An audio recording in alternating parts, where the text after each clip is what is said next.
Viewer अस्सलाम वालेकुम, मैं हूं साजिद रशीद। तो आज मैं आपके लिए पीएचपी का 5th लेक्चर लेके हाजिर हुआ हूं। तो जो पिछले मैंने 4 वीडियोस बनाए थे पीएचपी के हवाले से, तो वो आप लोग मेरी वेबसाइट www.webtutoring.com पर विज़िट करके वो आप लोग देख सकते हैं। ठीक है, तो बेसिकली आज हम लोग बात करेंगे पीएचपी की डाटा टाइप्स के ऊपर। ठीक है, तो 4th लेक्चर तक हमने सीखा था कि इको, प्रिंट और इसके अलावा लोकल, ग्लोबल वेरिएबल्स। ठीक है, तो इन चीज़ों के बारे में हम लोग पहले ही डिस्कस कर चुके हैं। तो आज हम लोग पीएचपी की डाटा टाइप्स के ऊपर बात करते हैं। ठीक है, तो यहाँ पे मैं एक मिनट्स बना देता हूँ ताकि पता चलता है कि हम लोग क्या कर रहे हैं। ठीक है, तो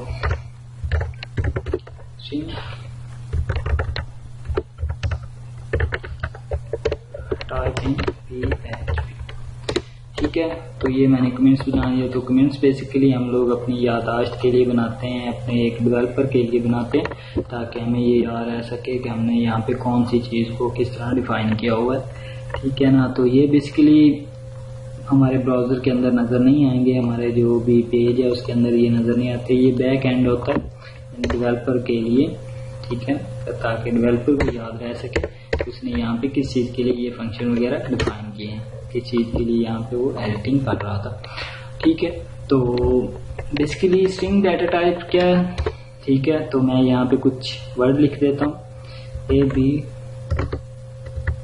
ठीक है, तो ये बिल्कुल एक सिंपल सा वर्ड मैंने यहाँ पे लिखा है। ये जो ए बी सी है वो ए बी सी डी। ठीक है, तो बेसिकली हम लोग इसे ही स्ट्रिंग डाटा टाइप कहते हैं। ठीक है, यानी जो हमारा जो टेक्स्ट होता है वही हमारे पीएचपी के अंदर स्ट्रिंग है। ठीक है, तो इसको लिखने का तरीका बिल्कुल ऐसा ही है कि हम लोग क्या करते हैं कि अगर हमने एक वेरिएबल बना लेता हूँ मैं कि var के नाम से लोकल वेरिएबल बनाया और इसके अंदर मैंने यहाँ पे डबल कोट्स लगाया। ठीक है, और यहाँ पे मैं लिख देता हूँ कोई अपना सिंटैक्स वगैरह लिख देता हूँ। मैं कहता हूँ यहाँ पे पीएचपी ट्रेनिंग। ठीक है, और यहाँ पे फिर डबल कोट्स और आगे ये सेमीकोलन लगा दिया हमने। तो बेसिकली ये क्या है कि हमने स्ट्रिंग को इस्तेमाल किया। ये हमारे बिल्कुल सिंपल वर्ड हैं। ठीक है, ये वही चीज़ें हैं। ठीक है ना, तो इसको लेकिन लिखने का तरीका मेरा जो था स्ट्रिंग को वो डबल कोट्स के अंदर मैंने लिखा, और इसको मैं अगर इको करवा के आप लोगों को दिखा सकूं। ठीक है, तो अब क्या करना है कि हमने var को, यानी जो लोकल वेरिएबल हमने बनाया, हम लोग इसे प्रिंट करवाएंगे। ठीक है, कंट्रोल S, और यहाँ से मैं रिफ्रेश करता हूँ अपने पेज को। तो यहाँ पे ये देखें पीएचपी ट्रेनिंग शो हो चुका है, जबकि अगर मैं वैसे करता तो ये शो नहीं हो सकता था। तो बेसिकली बताने का मकसद यही था कि हम लोग अगर स्ट्रिंग डाटा टाइप को, अगर हमारे टेक्स्ट को अपने पेज के अंदर डिफाइन करना चाहते हैं, तो शो करवाना चाहते हैं, तो फिर हमें उसको लिखने का तरीका कुछ इस तरह इस्तेमाल करना होगा कि डबल कोट्स को लगाने होंगे और उसके एक वेरिएबल के अंदर डिफाइन करते हुए हम लोग इसको प्रिंट करवा सकते हैं। तो उसके अलावा हम लोग बात करते हैं दूसरी डाटा टाइप के ऊपर, तो वो थी इंटीजर।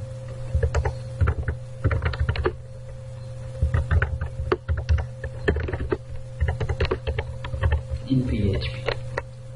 ठीक है, तो इंटीजर के ऊपर बात करते हैं। तो इंटीजर भी बेसिकली हमारा जो 1 2 3 4 और जो काउंटिंग है ये इंटीजर में शुमार की जाती है। तो इसको लिखने का तरीका पीएचपी के अंदर थोड़ा सा मुख्तलिफ है। ठीक है, तो हम लोग इस तरह करते हैं कि मैं एक लोकल वेरिएबल बना लेता हूँ, यानी मैं यहाँ पे कहता हूँ मैथ, यानी हम लोग कोई मैथ का एक वेरिएबल बना लेते हैं। उसके अंदर मैथ के जो हम मार्क्स हैं वो डिफाइन कर देते हैं।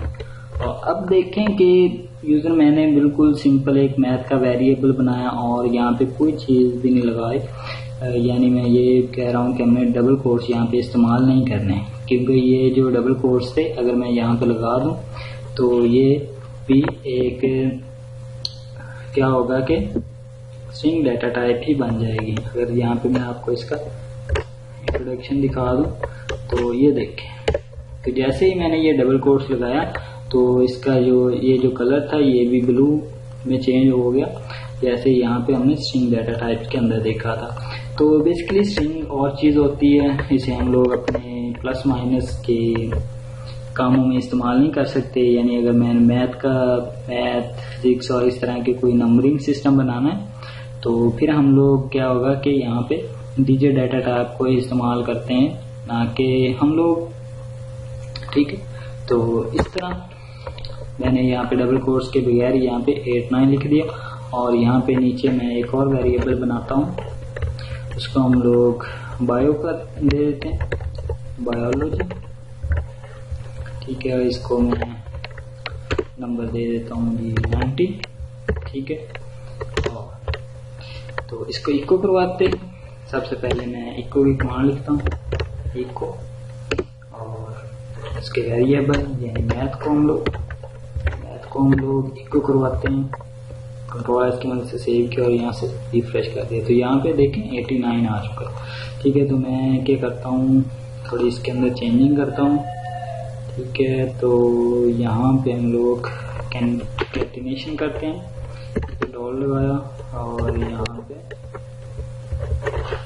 BR साइन लगा, कंट्रोल एस किया और हम लोग रिफ्रेश करते हैं। तो ये देखें हम लोगों ने क्या किया है कि कैंटिनेशन करते हुए ये जो 89 था ये नीचे प्रिंट करवा दिया।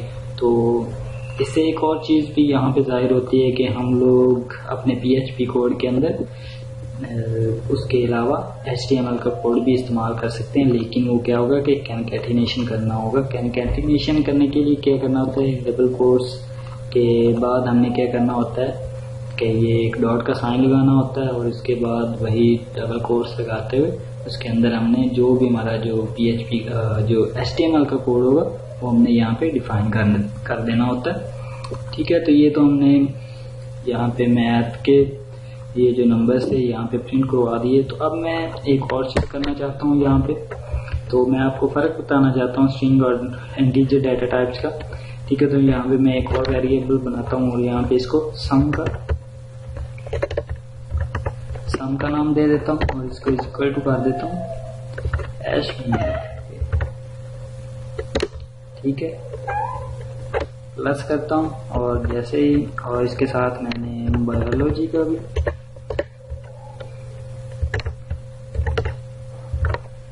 और यहाँ पे मैं इसका नाम चेंज कर देता हूँ, ठीक है। और यहाँ पे मैंने सेमीकोलन लगाया। और इसके अलावा क्या करना है कि आपने यहाँ पे इको करना है, क्योंकि हमने इको अभी तक नहीं किया, जब तक इको नहीं करेंगे तो हमें रिजल्ट शो नहीं होगा, ठीक है। कंट्रोल एस की मदद से सेव किया मैंने इको करते हुए, सम को इको करते हैं, ठीक है। यहाँ पे देखें 179, यानी क्या हुआ कि जो हमारे मैथ और हमने बायोलॉजी को ये जो नंबर असाइन किए थे ये यहाँ पे प्लस हुए और इस वेरिएबल के अंदर सेव होते हुए यहाँ पे हमारे पास उसका रिजल्ट इको हो चुका है, ठीक है। तो मैं एक और डाटा टाइप्स के ऊपर बात करना चाहूँगा, ठीक है। तो अब हमारे पास है बूलियन डाटा टाइप्स।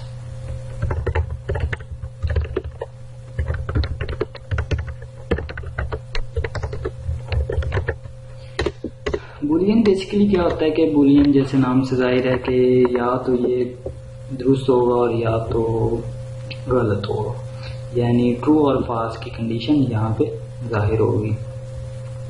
तो वो कैसे, वो हम लोग मुख्तलिफ फंक्शन अपने इस्तेमाल करते हैं जब हम लोग कोई PHP फॉर्म डिज़ाइन करते हैं, PHP फॉर्म को इम्प्लीमेंट करते हैं, तो उस वक्त हमें ये कुछ इस तरह की चीज़ें डिफाइन करनी होती हैं। तो जैसे मैं यहाँ पे आपको तरीका बता देता हूँ, ठीक है। वैल्यू 1 के लोकल वेरिएबल बनाया और यहाँ पे मैंने उसको ट्रू कर दिया, ठीक है। तो यहाँ पे आपको देख सकते हैं कि जैसे ही मैंने यहाँ पे ट्रू लिखा तो ये इसका जो कलर था वो ज़्यादा गहरा हो गया, ज़्यादा ब्लू हो गया। यानी मैं आपको यहाँ पे अगर जूम करके दिखा सकूं तो आप लोग देख सकते हैं कि वैल्यू ट्रू, ठीक है। तो ये एक रिजर्व वर्ड होते हैं, जैसे इको हो गया, ठीक है, और इसी तरह ट्रू और फॉल्स भी रिजर्व वर्ड है, ठीक है। तो दोबारा एक और वैल्यू बनाते हैं, वैल्यू 2 का वेरिएबल बनाया और इसे फॉल्स, ठीक है। तो ये हमारी एक और डाटा टाइप्स हैं, ठीक है। ये या तो इसका रिजल्ट ट्रू होगा और या तो फॉल्स होगा। आपने शायद देखा हो कि हम लोग जब किसी साइट के लॉगिन एरिया पे जाते हैं तो वहाँ पे अगर हमने पासवर्ड और कोई यूजर नेम वगैरह अपना जो है वो बिल्कुल सही टाइप ना किया हो तो वो हमें एरर शो करता है, और वो एरर बेसिकली इसी ट्रू और फॉल्स कंडीशन की वजह से हमें शो हो रहे होते हैं। हमें वो रिजल्ट दे रहा होता है कि भाई आपका ये जो पासवर्ड है या ईमेल है ये आपने दुरुस्त टाइप नहीं किया, ठीक है। तो ये भी हो गया। और इसके साथ हम लोग एक और डाटा टाइप्स है जो कि हम लोग फंक्शन कहेंगे, या उसको मैं ऑब्जेक्ट डाटा टाइप कहूँगा, ऑब्जेक्ट डाटा टाइप PHP, ठीक है। तो ऑब्जेक्ट डाटा टाइप्स के ऊपर भी हम लोग इसी तरह ही काम कर सकते हैं। जैसे मैंने यहाँ पे आपको बताया कि मैं फंक्शन का लफ्ज इस्तेमाल करूंगा, तो बिल्कुल यहाँ पे हम लोग फंक्शन ही है, ठीक है। तो हम लोग इसको लिखने का तरीका बिल्कुल ऐसा ही है कि हम लोग फंक्शन लिखते हैं, ठीक है। और उसके अलावा उसके साथ ही स्पेस देते हुए हमने फंक्शन का नाम डिफाइन करना होता है। जैसे मैं यहाँ पे फन लिख देता हूँ और यहाँ पे आपने ये ब्रेसेस लगानी होती हैं, ठीक है, सिंपल ब्रेसेस, और स्पेस देते हुए ये करली ब्रेसेस भी, ठीक है। तो इन करली ब्रेसेस के अंदर हमने अपने फंक्शन के अंदर जो भी कंडीशन हमने अप्लाई करवानी है वो हम लोग करवा सकते हैं। हम लोग यहाँ पे कोई वैल्यू असाइन कर सकते हैं, कोई और फंक्शन डिफाइन कर सकते हैं, इफ एल्स कंडीशन को हम लोग यहाँ पे एग्जीक्यूट कर सकते हैं। उसके अलावा ग्लोबल वेरिएबल को यहाँ पे इस्तेमाल कर सकते हैं और लोकल वेरिएबल को। तो मैं यहाँ पे लोकल वेरिएबल को आपको इस्तेमाल करके दिखाता हूँ, ठीक है। हमने यहाँ पे बिल्कुल वैसे ही लोकल वेरिएबल बनाया, ठीक है। तो मैं यहाँ पे से कहता हूँ कि ठीक है, और यहाँ पे इसे वैल्यू असाइन कर देते हैं, मैं 1 2 3 4, ठीक है। और यहाँ पे सेमीकोलन लगाते हुए कंडीशन को बंद किया, ठीक है। और यहाँ पे एक और वेरिएबल बनाता हूँ 2 नाम से, इसे भी वैल्यू असाइन करते हैं 5 6 7 8, ठीक है। और यहाँ पे सेमीकोलन लगा दिया। तो बेसिकली हमने जो काम ऊपर किया था यहाँ पे आप लोगों को मैं दिखा देता हूँ कि जैसे हम लोग वो ओपनली काम किया था, तो इसी तरह हम लोग किसी कंडीशन के अंदर, किसी फंक्शन के अंदर भी वही चीजें इस्तेमाल कर सकते हैं। तो मैं यहाँ पे एक और वेरिएबल बनाता हूँ, इसे मैं देता हूँ कि एक वेरिएबल और असाइन करते हैं। तो मैं इसे वैल्यू 5 कर देता हूँ और इसके अंदर मैं इन सभी चीजों को प्लस कर देता हूँ, ठीक है। तो यहाँ मैंने क्या करना है कि fun1 और प्लस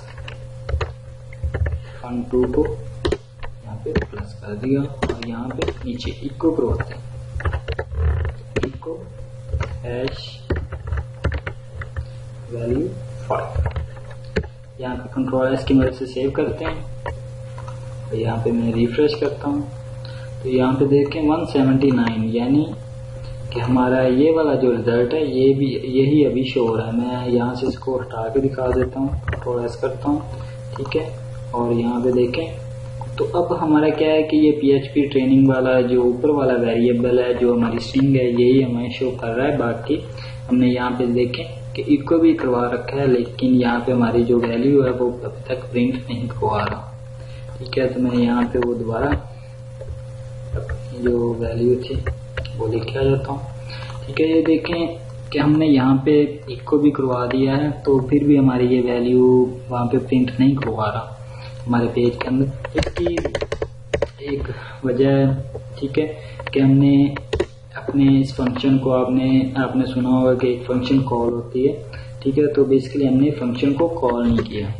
तो फंक्शन को कॉल हम पेज के अंदर कहीं भी करवा सकते हैं। हमने अगर अपने फंक्शन को अगर पेज के शुरू में डिफाइन किया हुआ है तो हम लोग अपना जो फंक्शन है वो हम लोग किसी भी जगह एनीवेयर ऑफ द पेज हम लोग वहां पे प्रिंट करवा सकते हैं। यानी अगर मैंने अपना जो फंक्शन है वो सबसे पेज के एंड में करवाना है तो वहां पे भी मैं करवा सकता हूँ, और अगर शुरू में करवाना चाहूँ तो शुरू में भी करवा सकता हूँ। तो फंक्शन को कॉल करने के लिए क्या करना होता है कि हमें यहाँ पे सिंपली ये फंक्शन का जो नाम है और कर्ली ब्रेसेस डालनी होती है, ये जो हमने फंक्शन को नाम दिया हुआ है। तो मैं यहाँ पे डिफाइन कर देता हूँ फन, और इसके साथ ही ये कर्ली ब्रेसेस और ये ब्रेसेस और कंट्रोल एस कर देता हूँ। अब देखिए यहाँ पे मैंने फंक्शन के साथ इको नहीं लगाया, ठीक है।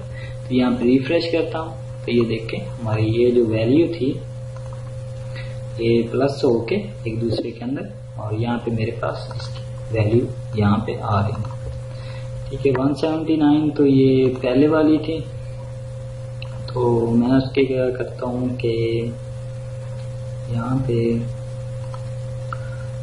ठीक है ना, तो यहाँ पे उसको हटा देते हैं। मैं बेसिकली यहाँ पे अब देखें कि हमारी वो सिंपल वैल्यू शो हो रही है जो हमने फंक्शन कॉल के अंदर सेव की थी, यानी ये जो फंक्शन है तो इसके अंदर ये वैल्यू। तो हमने क्या करना होता है कि अपनी जो भी चीजें इको करवाने वाली होती हैं वो अपने फंक्शन के अंदर इको करवानी होती है, और जब फंक्शन को कॉल किया जाता है तो सब ये एग्जीक्यूट हो जाते हैं। तो मैं आपको बता रहा था कि पेज में कहीं भी हम लोग करवा सकते हैं। अगर फंक्शन ऊपर डिफाइन किया है तो हम लोग फंक्शन को नीचे कॉल कर सकते हैं, अगर नीचे डिफाइन किया तो हम लोग ऊपर की तरफ कॉल कर सकते हैं। तो मैं यहाँ से हटा देता हूँ फंक्शन को, कंट्रोल एस करता हूँ, और ये देखें मैंने रिफ्रेश किया तो यहाँ पे अब हमारा फंक्शन कॉल नहीं हो रहा। तो मैं सबसे ऊपर की तरफ चला जाता हूँ और यहाँ पे हम लोग अपना वही फंक्शन कॉल को मैं यहाँ पे दोबारा कॉल कर लेता हूँ और कंट्रोल एस की मदद से सेव करते हैं और अपने पेज को रिफ्रेश करते हैं, ठीक है। तो ये देखें हमारा ये जो वैल्यू है फंक्शन की, जो हमने वैल्यू फंक्शन के अंदर प्लस की थी वो यहाँ पे हमें शो हो रही है। बेसिकली ये PHP के ऊपर है, तो इसको मैं आपको दिखा सकता हूँ यहाँ पे कि यहाँ पे कॉन्कैटिनेशन करते हैं, ठीक है। और यहाँ पे मैं br का टैग इस्तेमाल करता हूँ, कंट्रोल एस। यहाँ पे देखिए ये हमारी जो वैल्यू थी फंक्शन की ये वो ऊपर शो हो रही है, जबकि हमने जो फंक्शन था वो सबसे नीचे डिफाइन किया हुआ है। तो इस तरह हम लोग कहीं पे भी कॉल कर सकते हैं अपने फंक्शन को अंदर। जैसे मैंने यहाँ पे प्लस और माइनस की है, तो इसी तरह हम लोग अपने पेज के अंदर इस फंक्शन के अंदर हम पूरे का पूरा टेबल, पूरे का पूरा फॉर्म, या कह लें कि आप लोग मुख्तलिफ चीज़ें यहाँ पे हम लोग कर सकते हैं, कोई लिमिट नहीं होती, ठीक है ना। तो इस तरह हम लोग काम कर सकते हैं। और एक और चीज़ मैं आपको एक मज़े की टिप देना चाहता हूँ, तो वो क्या है कि हम लोग फंक्शन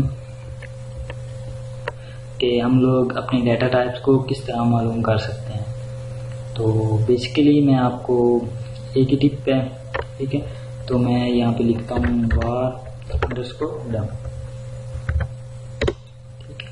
और यहाँ पे इस तरह लिखने के बाद हमने यहाँ पे ब्रेसेस डालनी होती हैं और इसके बाद सेमीकोलन, और इसके अंदर मैं कोई भी वेरिएबल लिख देता हूँ। फिलहाल मेरे पास ये वाला वेरिएबल है, कॉपी करता हूँ। वार को हम लोग कर रहे हैं यानी अपनी स्ट्रिंग को, कंट्रोल भी करता हूँ, कंट्रोल एस की मदद से सेव किया और यहाँ पे रिफ्रेश कर देता हूँ। तो यहाँ पे आप देखें कि उसने मुझे बताया कि आपके पास स्ट्रिंग 20 है, यानी अगर हम लोग PHP ट्रेनिंग के वर्ड्स गिनना शुरू कर दें तो ये 20 के बराबर होंगे।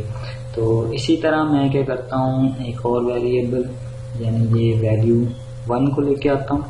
वैल्यू 1 की जो हमने बूलियन एक्सप्रेशन बनाई थी उसे हम टेस्ट करके देखते हैं, ठीक है। यहाँ पे वो वेरिएबल लगाया, कंट्रोल एस की मदद से सेव करते हैं और चेक करते हैं, ठीक है। तो यहाँ पे ये देखें बूलियन ट्रू, यानी क्या है कि इसके अंदर ये बूलियन एक्सप्रेशन है और इस वक्त इसकी जो हालत है वो ट्रू है, ठीक है। तो एक और डाटा टाइप थी मेरे पास, वो मैं शायद भूल गया था, ठीक है। तो हम लोग वो भी यहाँ पे देख लेते हैं। अरे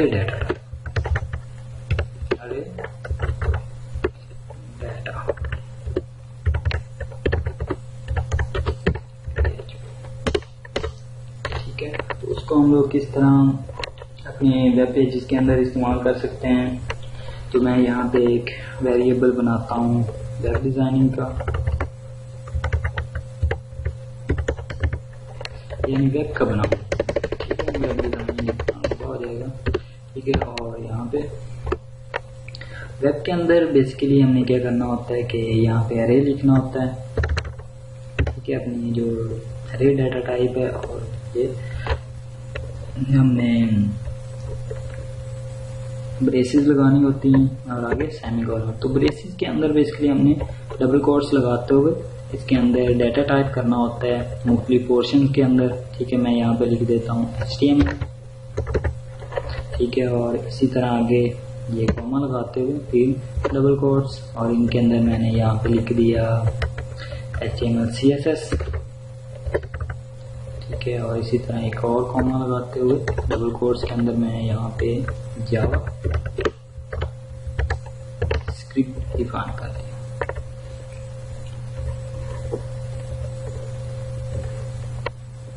ठीक है, तो इसी तरह देखिए हम लोग यहाँ पे कर चुके हैं। हमने यहाँ पे क्या किया है कि first number, second number, third number पे ये चीज़ें दे दी हैं। अरे बेसिकली मैं पहले भी इसके ऊपर एक वीडियो बना चुका हूँ, तो आप लोग वो मुलाजा करें, आपको ज़्यादा समझ आएगी, ठीक है। तो मैं यहाँ पे war is equal to down की मदद से इसे सॉरी